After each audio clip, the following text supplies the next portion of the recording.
morning guys, good morning everyone. Good evening, good afternoon. Tingnan nyo naman guys yung aking sitaw nagtatago. Ayaw ata magpakuha sa akin. Ayan o. Lahat po yan dito ay puro sitaw ko po yan. Pananim.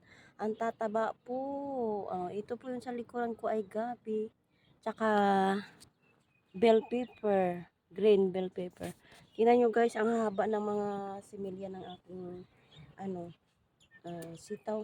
Kalahating dupa ko. Yan guys, oh. Yan, hindi ayaw ata magpakuha yung sitaw ko. Nagtatago. Ay, ang dami na siyang bunga. Tapos andun yung sa kabila din yun. Ang dami rin bunga. Yan. Santo sawa ko guys sa mga pananim ko dito ng gulay. Marami din akong mga talong. Tingnan nyo naman yan yung sitaw ko, oh, nagtatago, ayaw magpakuha, oh. Hindi ko alam kung lalaki na pala. Ayan, harvest na naman ako ng mga sitaw ko. Ayan guys.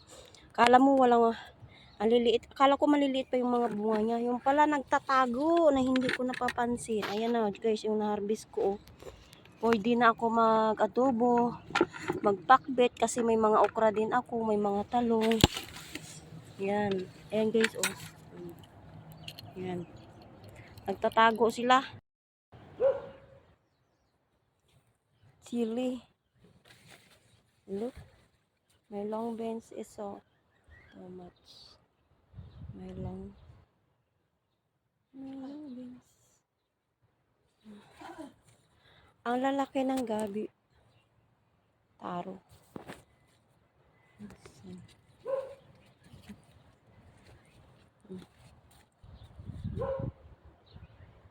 Too much. Long beans. Too much long beans. Yes, may bunga ng kalabasa ko. A lot of look, too much. My long beans a lot.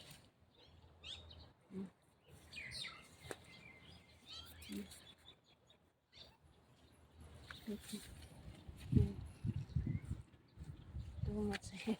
Also inside. Look inside na sis already. You know.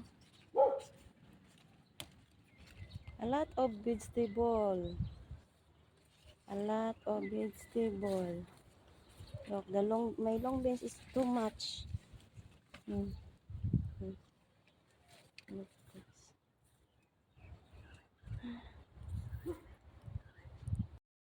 sino sa inyo guys mahilig maglaing? Gusto nyo punta lang kayo dito. Marami akong mga gawing laing. Ayan pa guys, oh. Ayun pa guys, oh. Sobrang tataas yan guys. Dyan sa, oh. Ang tatangkad dyan ng mga gabi dyan. Tapos andun, meron pa yan doon sa kabila rin guys. Marami ho ako ditong gabi. Sino dyan mahilig laing? Ayan guys, oh. Sobrang dami. Yes, manakuway ako. Hindi ko na malayan, hinog na pala yung kamatis ko. At may nag-harvest na pala ng iba. Ayan guys, hinarvest ko na wala sa oras. Ayan guys, harvest from my garden. Ito alanganin pa, kaya lang naputol na siya kasi sa sobrang bigat sa 3 nilang piraso. Ayan. Yan yung kamatis ko dyan guys, oh. May nanga-harvest ng kamatis ko, nawawala yung ibang hinog. Ayan, hindi ko kasi mamalayan na hinog na sa loob kasi papel kasi yung pambalot sa mangga ang binalot ko sa kamatis ko. Ayan. Fresh from my garden. Pwede na ako may pakbet kasi may kalabasa ako. Ayan guys. Kaka-harvest ko lang sa aking garden. Ang dami kong okra, oh, at sitaw. Hindi ko na ang litos ko. Yan, pwede na ako magpakbet guys. Adobo ako takway guys. Takway. Adobong takway ang luto ni Inday.